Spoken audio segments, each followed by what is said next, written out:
10th का subject social science का chapter 18 part 2 हमने देख लिया था। पार्ट 3 हम पूरा चैप्टर फिनिश करने वाले हैं इस पार्ट 3 के अंदर। तो चलिए बढ़ते हैं चैप्टर की ओर।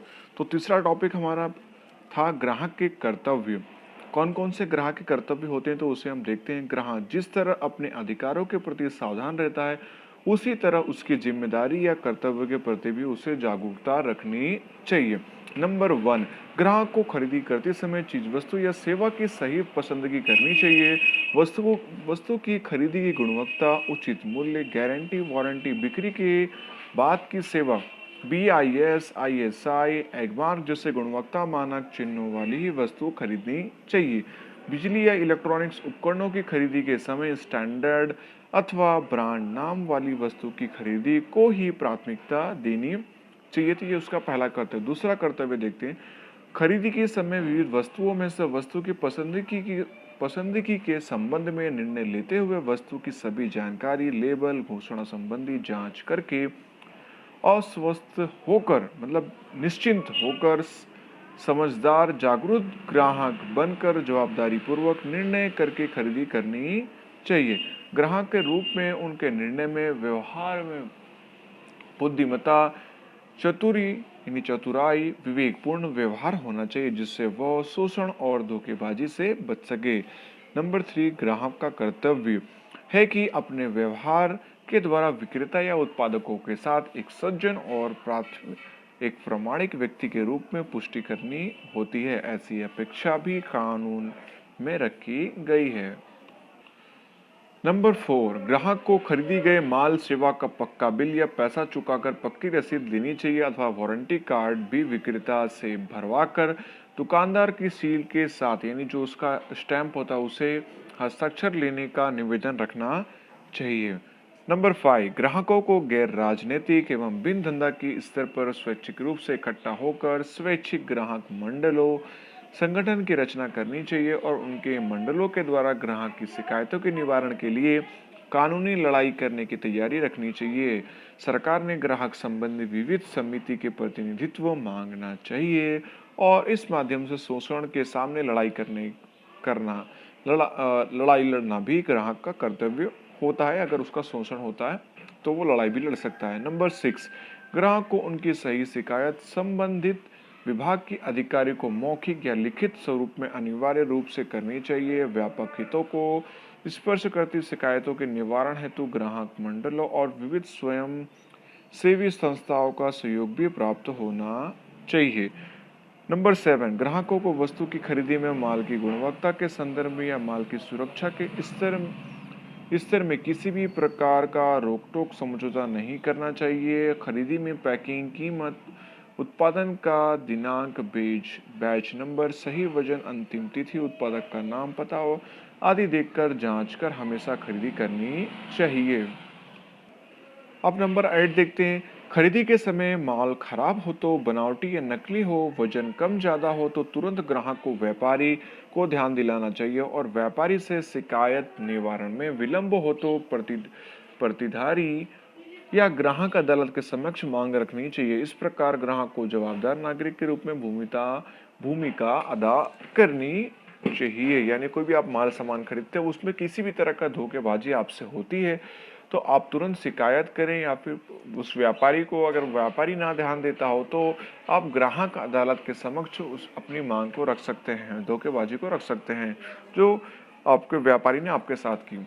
ग्राहक को अपनी आवश्यकता के अनुसार पर्याप्त मात्रा में संख्या में वस्तु खरीदनी चाहिए। आकर्षक विज्ञापनों से प्रेरित होकर यानी जो एडवर्टाइज देखते हैं अच्छा उसे उसके दिखावे में आकर देखा देखी या सेल में अनावश्यक और अधिक खरीदी से बचना चाहिए और पैसे को बचाना चाहिए।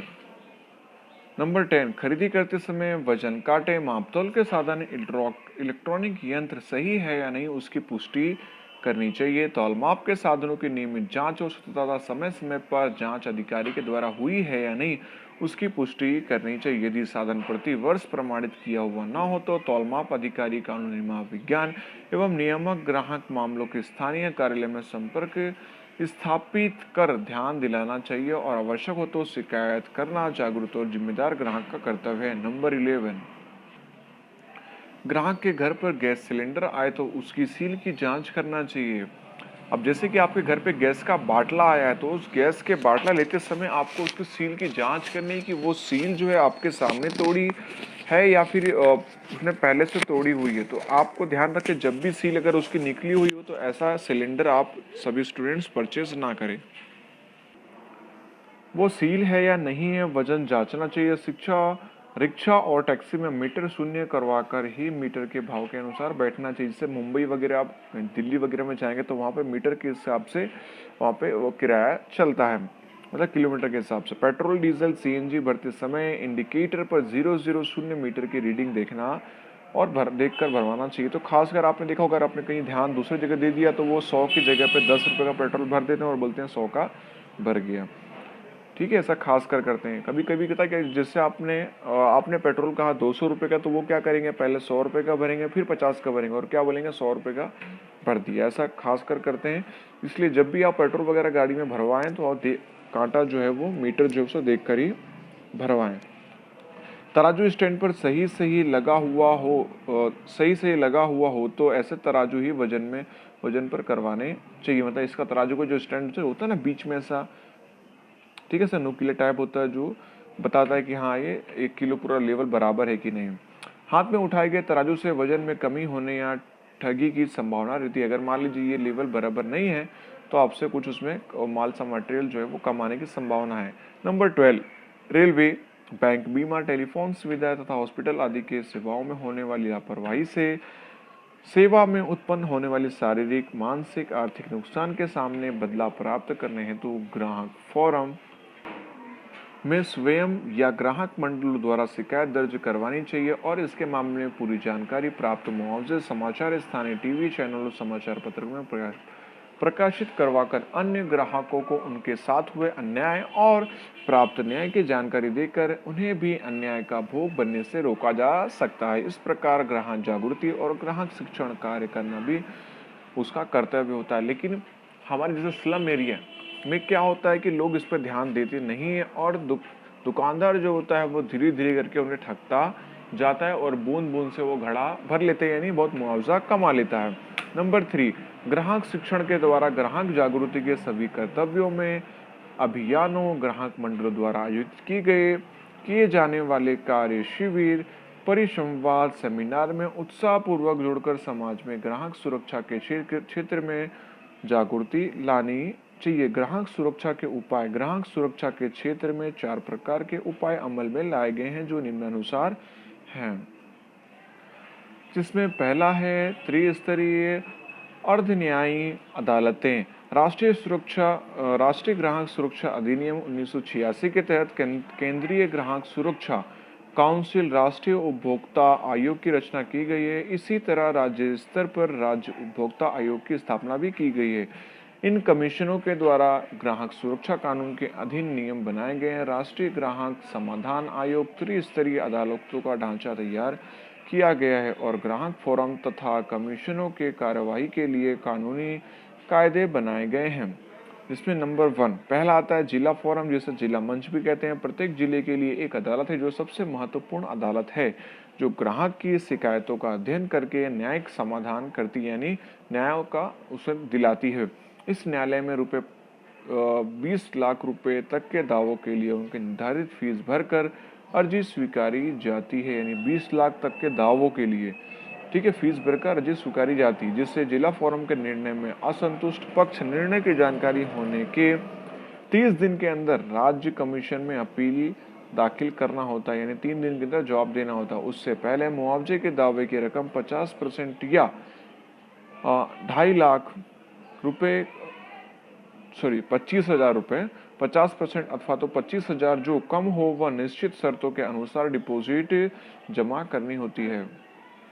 दूसरा में दिया है राज्य कमीशन, जिसे राज्य फोरम भी बोलते हैं। देश में वर्तमान में लगभग 35 राज्य फोरम कार्यरत हैं। 20 लाख से 1 करोड़ रुपए तक के मुआवजे के रकम के दावे की शिकायत निर्धारित फीस भरकर दाखिल कर सकते हैं। जिला फोरम में असंतुष्ट हुआ कोई भी पक्षकार अदालत की तारीख से 30 दिन के अंदर निश्चित नमूने दावे के 50% अथवा 35,000 डिपॉजिट भरकर राष्ट्रीय कमीशन में अपील कर सकता है, यानी अगर इतना लाख उसका वहाँ पे नुकसान हुआ है, ठीक है, तो वहाँ पे उसे 35,000 डिपॉजिट जमा करना होगा, ठीक है, उसके केस के लिए। राष्ट्रीय कमीशन यानी तीसरा राष्ट्रीय फोरम जिसे कहते हैं, 1 करोड़ से अधिक मुआवजे के दावे संबंधी शिकायत निर्धारित कोर्ट फीस भरकर कोर्ट में प्रस्तुत किया जा सकता है। 5 सदस्यों की बेंच इस कमीशन के सदस्य होते हैं, यानी कितने हैं जो जज होते हैं, टोटल 5 जज इसके अंदर होते हैं, एक बेंच।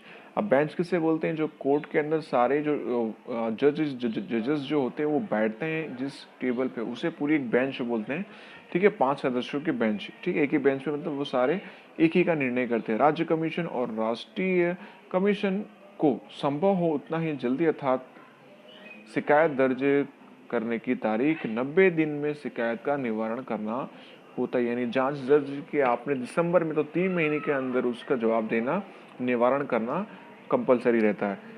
नंबर चौथा पॉइंट में दिया गया, राष्ट्रीय कमीशन में नाराज व्यक्ति पक्षकार इस कमीशन के आदेश के 30 दिन के अंदर सुप्रीम कोर्ट सर्वोच्च अदालत में निर्धारित शर्तों के आधार पर शिकायत दर्ज कर सकता है। यद्यपि अपील से पूर्व पक्षकार को मुआवजे के दावे की रकम 50% अथवा तो 50,000 दोनों में से जो कम हो वो डिपॉजिट पूर्व रूप से कोर्ट में जमा करना होता है, यानी 1 करोड़ से ज्यादा आपको ठगा किया हो कोई, तो यदि कोई व्यक्ति इन तीनों अदालतों में से किसी भी अदालत के द्वारा दिए गए आदेश का पालन ना करे तो सजा अथवा तो दंड दोनों सजा का पात्र होता है। बीपीएल के अंतर्गत व्यक्तियों को, वरिष्ठ नागरिकों, विकलांग नागरिकों कुछ शर्तों के अधीन फीस भरने से मुक्ति दी जाती है और जिला मुक्त कानूनी सेवा, मार्गदर्शन, कानूनी सहायता, मार्गदर्शन और वकील की मुफ्त सेवा उपलब्ध करवाई जाती है।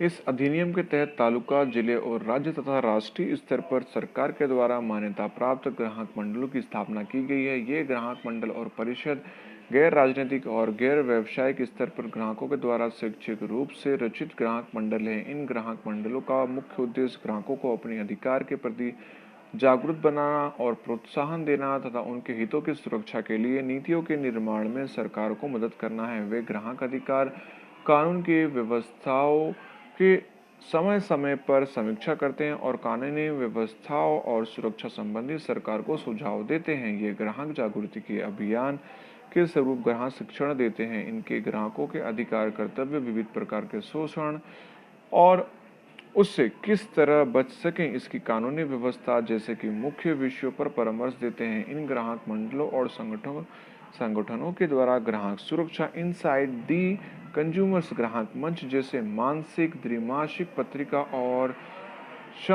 सामयिक प्रकाशित करके ग्राहक जागृति फैलाने का कार्य किया जाता है। ग्राहक की शिकायतों का निवारण लाने में सहायता दी जाती है। अगला दिया सार्वजनिक वितरण प्रणाली यानी पीडीएस। सार्वजनिक वितरण प्रणाली के द्वारा उचित मूल्य की दुकानें के द्वारा नियमित रूप से अच्छी गुणवत्ता वाला माल निश्चित मात्रा में राहत दर पर अनाज और अन्य वस्तुएं उपलब्ध करवाया जाता है। इस माध्यम से ग्राहकों को खुले बाजार में अधिक भाव लेने, हल्की गुणवत्ता वाले माल सामान और कम मात्रा में मिलने वाली चीज वस्तु के द्वारा होने वाले शोषण से बचाया जाता है। व्यापारी के गलत तौर तरीके पर सार्वजनिक वितरण प्रणाली का अंकुश लगा रहता है। उसके बाद तौल, माप और चीज वस्तु के शुद्धता को प्रमाणित करता यंत्र। ग्राहकों के स्वास्थ्य और सलामती के रक्षण के लिए सरकार ने कुछ कानूनी संस्थाओं की रचना की गई है जो उत्पादकों द्वारा तैयार किए हुए माल सामान वस्तु की गुणवत्ता, शुद्धता की जांच पड़ताल करके उसे प्रमाणित करने का कार्य करते हैं। भारत सरकार ने गुणवत्ता का नियमन करने के लिए ईस्वी सन 1947 में इंडियन स्टैंडर्ड इंस्टीट्यूट ISI नामक संस्था की स्थापना की। इसके बाद 1986 में ब्यूरो ऑफ इंडियन स्टैंडर्ड्स नाम से पहचाना जाता है। ये योग्य गुणवत्ता वाले उत्पादकों में ISI मार्ग उत्पादकीय उपकरणों पर उपयोग करने की छूट देता है। इस तरह का आप सिंबल देखते होंगे। कृषि पर आधारित चीज वस्तु, वन उपजो, बागायती, पशु उत्पाद की गुणवत्ता मानक चिन्ह जो है, एक मार्क लगाने का कानून, खेती बाड़ी उत्पन्न बाजार कानून 1937 था। मतलब 1937 में इसका कानून बना था। भारत सरकार के डिपार्टमेंट ऑफ मार्केटिंग इंटेलिजेंस संस्था DMI के द्वारा एक मार्क उपयोग करने का आदेश दिया गया है। साथ ही बच्चों इसका जो शॉर्ट फॉर्म है सभी स्टूडेंट्स को ये भी याद कर लेना, DMI मीन्स क्या, ठीक है, डिपार्टमेंट ऑफ मार्केटिंग इंटेलिजेंस संस्था। उसके बाद यदि ग्राहक को मार्क यानी जो मार्क है वो संबंधित शंका उत्पन्न हो तो BIS के नज़दीक प्रदर्शित कार्यालय में शिकायत भी वो कर सकता है। अगला बच्चों यहाँ पे आप देख रहे हैं एक मार्क का चिन्ह यहाँ पे जो हमें दिया गया है, ये पूरा आप देख सकते हैं, ये एक मार्क का चिन्ह। तो इसके उपरांत सोने के आभूषण के खरीदते समय BIS मार्क के साथ सोने की शुद्धता के नंबर, उदाहरण स्वरूप 1916 अर्थात 22 कैरेट सोने की शुद्धता दर्शाता मार्क, ये देख रहे हैं 1916 जो है वो के साथ हॉलमार्क केंद्र का लोगो, जे जो आप देख रहे हैं जे जिस वर्ष हॉलमार्क हुआ उस वर्ष का चिन्ह, उदाहरण स्वरूप 2008 तो 2008 उपरांत ज्वेलरी बनाने वाले और विक्रेता का चिन्ह शुद्धता और गुणवत्ता की गारंटी देता है। मतलब उस दुकानदार का भी इसमें सिंबल रहता है जो उसकी गारंटी देता है। सोने के आभूषण खरीदते समय ध्यान देने वाले योग्य, ये तो आपने देख लिया BIS मार्क हो गया। उसके बाद उसका अगर 22 कैरेट है तो उसमें 916 लिखा होगा साथ ही, और जे लिखा होगा, और उसके बाद जो उसके दुकान का बनाने वाले का जो डिज़ाइन होगा मार्क, वो मार्क भी आपको देखने को वहाँ पे मिलेगा। ठीक है बच्चों। उसके बाद FPO यानी फूड प्रोडक्ट ऑर्डर का mark jam, fruit, juice, can या टीन में पैक किए गए फल सब्जी के उत्पादक वस्तु पर लगाया जाता है। किसका? Food product mark. आपको पूछा जा सकता है कि FPO का मार्क कहाँ लगा, तो आप बता सकते हैं फ्रूट, जाम, जूस, कैंटीन जैसे फल सब्जियों के उत्पादन पर लगाया जाता है। यहाँ पर आप सभी स्टूडेंट्स चिन्ह देख सकते हैं FPO, ठीक है, और उसके बाद ब्लू मार्क का चिन्ह यहाँ पे है, उसके बाद MPO, उसके बाद HACCP का चिन्ह देख सकते हैं। अब यहाँ पे वैसे उसकी जानकारी दी गई है, इसका क्या कार्य है। ISI टेक्सटाइल, केमिकल, जंतुनाशकों, रबर, प्लास्टिक के बनावटों, सीमेंट की धातुओं, इलेक्ट्रॉनिक्स उपकरणों पर यह मार्क BIS लगाने दिया जाता है। ब्लू मार्क का क्या होता है? उन्हीं की बनावटों और पोशाक में ये इस तरह का मार्क लगा देखने को मिलता है। उसके बाद MPO meeting process optimizer mark जो होता है मांस मटन के उत्पादकों उनसे बनी बनावटों पर दिया जाता है। आगे बच्चों हमें यहाँ पे दिया गया है HACCP, ठीक है। तो यहाँ पे hazard analysis and the critical control point mark प्रक्रिया का तैयार की गई खाद्य उत्पादकों में BIS दिया जाता है। उसके बाद हमें दिया ECO यानी इको मार्क जो है वो साबुन, डिटर्जेंट, कागज, लुब्रिकेंट ऑयल, उसके बाद पैकेजिंग मटेरियल, रंग रसायन, पाउडर कोटिंग, बैटरी, सौंदर्य प्रसाधन, लकड़ी के बदले उपयोग होती वस्तु, चमड़े और प्लास्टिक के बनावटों ISI इंडियन स्टैंडर्ड ब्यूरो द्वारा दिया जाता है जो अब BIS है। अंतर्राष्ट्रीय स्तर पर संस्थाएं, अंतर्राष्ट्रीय स्तर पर 2 अंतर्राष्ट्रीय संगठन स्टैंडर्डाइजेशन गुणवत्ता नामक का कार्य कर रही है। Number 1 ISO international standardization organization, इनका मुख्य कार्यालय जिनेवा में है जिसकी स्थापना 1947 में हुई थी। इसके द्वारा ISO 9000 अंतर्राष्ट्रीय गुणवत्ता का प्रमाण प्राप्त उत्पादकों, इकाइयों, संस्थाओं को दिया जाता है, जबकि ISO 14000 सैन्य पर्यावरण व्यवस्थापन पद्धति के लिए इंटरनेशनल ऑर्गेनाइजेशन द्वारा दिया जाता है जो उच्च गुणवत्ता वाले ऑफिस या संस्था होने का प्रमाण पत्र है। कोडेक्स एलिमेंट्रियस कमीशन कैक यानी CAC खाद्य पदार्थों में संबंधी अंतर्राष्ट्रीय कमीशन है जिसके अंतर्राष्ट्रीय खाद्य पदार्थों को प्रमाणित करने का कार्य होता है। इन कमीशन की स्थापना 1963 में खाद्य एवं कृषि संगठन FAO और विश्व स्वास्थ्य संगठन WHO द्वारा की गई है। इसका मुख्य कार्यालय इटली की राजधानी रोम में है। तो आपको कहा जा सकता है कि इसका मुख्य कार्यालय कहाँ पर है, तो आप बोल सकते हैं यहाँ पे, तो इटली की राजधानी रोम में है। दूध की बनावटें, मांस मच्छी खाद्य पदार्थों के उत्पादकों को प्रमाणित करने और अंतर्राष्ट्रीय स्तर की व्यापार नीति नियमन बनाने का कार्य यह संस्था करती है। भारत में ISO के साथ संपर्क का कार्य भारतीय संस्था BIS करती है, जबकि CAC के साथ संपर्क में रहकर कार्य भारत की director general of health service करती है। शिकायत कौन दर्ज कर सकता है और कहाँ? ग्राहक स्वयं कर सकता है, केंद्र सरकार, राज्य सरकार अथवा तो केंद्र शासित प्रदेश की सरकार भी कर सकती है। ग्राहक मंडल जो कंपनी कानून या अन्य वर्तमान कानून के तहत दर्ज हो, ठीक है, वो भी कर सकता है। एक या उससे अधिक ग्राहकों के प्रतिनिधित्व स्वरूप में कोई ग्राहक जिसमें सभी ग्राहकों का समान हित हो, अथवा 5वां, कोई माल, चीज, वस्तु, सेवा खरीदने की संपत्ति में उपयोग करने वाले परिवार का कोई सदस्य माल या सेवा में त्रुटि या कमी से हुए नुकसान के सामने शिकायत कर सकता है।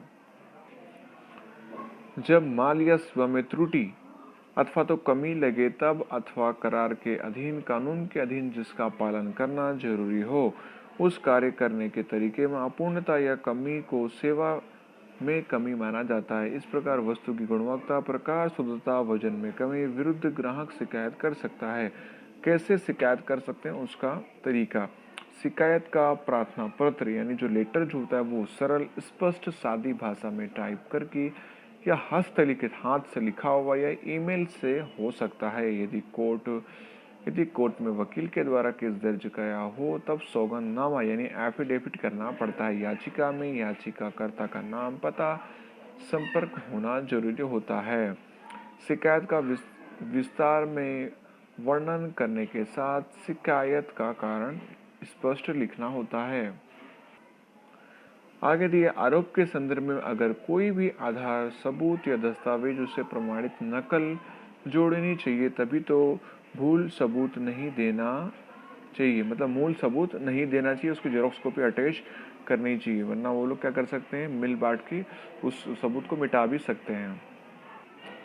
अगला दिया बिल की कच्ची पक्की रसीद जोड़ना। यदि भुगतान चेक से किया हो तो उसकी जानकारी लिखना।